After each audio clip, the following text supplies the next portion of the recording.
bedroom walls. New Kids on the Block. Yeah, on yours. Not necessarily mine, but they sold over 70 million albums, had 3 #1 hits, and at their peak in 1992, New Kids on the Block were officially the highest paid entertainers in the world. Well, joining us now live from Los Angeles, please welcome the youngest member of the group, the boy with the baby blues, Joey McIntyre. Joey, welcome. Now, we all forget you were just 12 years old when you started on New Kids on the Block. What was it like? We were together for about 3 years before we got our first hit. So it wasn't like, you know, we thought we were going to get into one of the biggest pop groups in the world. But so it was just a lot of fun. After school, we did a lot of local shows in our hometown of Boston. And then we got our first, you know, on our second record, we got our first song. First single was Please Don't Go Girl, and we got a hit, and you got to have a lot of breaks and a lot of magic to come together to make something happen like what happened to us, and it was crazy. Tell us about an experience. I understand there was a couple of fans in Korea that were very big fans.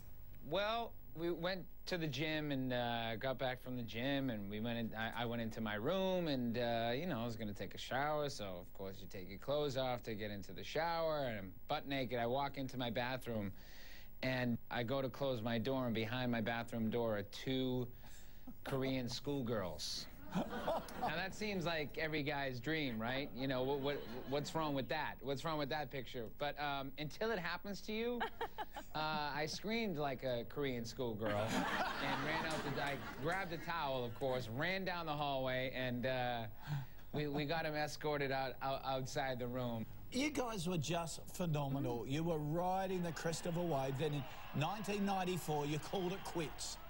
Why? It was just time, you know.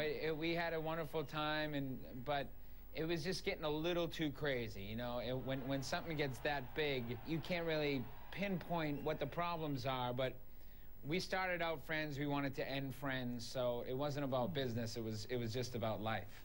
I'm fascinated with how a 21-year-old millionaire stays grounded. How do you keep your feet on the ground? I'm the youngest of 9 kids, so.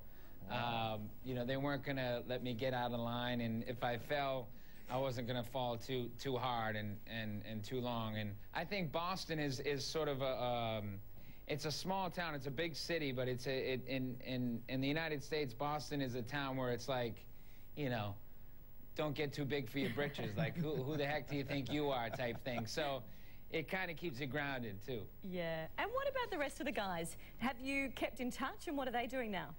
I actually played golf today with Donnie Wahlberg, as a matter of fact. So we keep in touch. We all came out of it alive, and we just, you know, semi-normal people, and we enjoy just doing things that make us happy. But we're all good, and that's what's important. That's great to hear. Now, Dancing with the Stars is huge here in Australia. You are on the American version of Dancing with the Stars. Tell us about that. Well, when they asked me to do the first season, I didn't know what it was. And I didn't really look at the tapes from Australia or London, and because it was just crazy. And there I am. Yeah!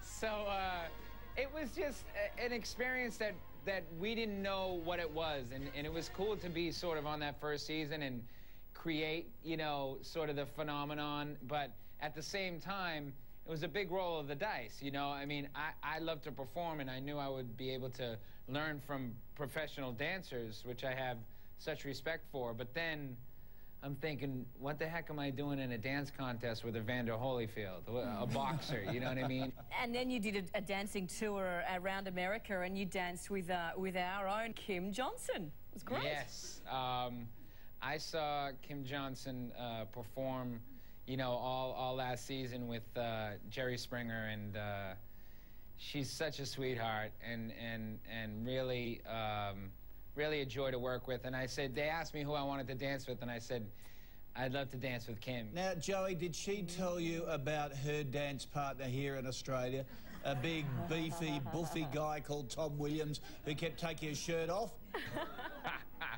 Well, actually, Kim told me, you know, maybe I could borrow some of Tom's moves, because I heard that in that beginning show, he sort of would shake his moneymaker, you know what I'm saying, a little bit, and that's what got him a lot of votes. So I kind of took a page out of his book, I guess. So, yeah, I heard they were a big hit over there. They were certainly a big hit, let me tell you.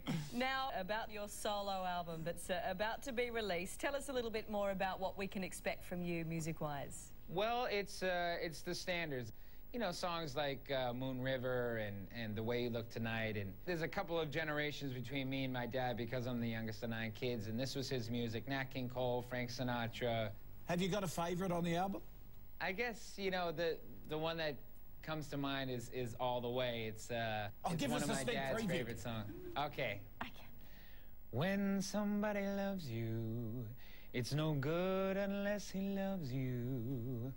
All the way, through the good and lean years and for all the in-between years, come what may, and who knows where the road will lead us, only a fool would say. So if you let me love you, it's for sure I'm gonna love you all the way. They don't do music like that anymore, do they? That is beautiful. That is so beautiful. Well, we can't wait till you bring it out here to Australia and come and sing it for us, if that's okay. Ladies and gentlemen, please thank Joey McIntyre. That's all we have time for. We will see you next time on Where Are They Now?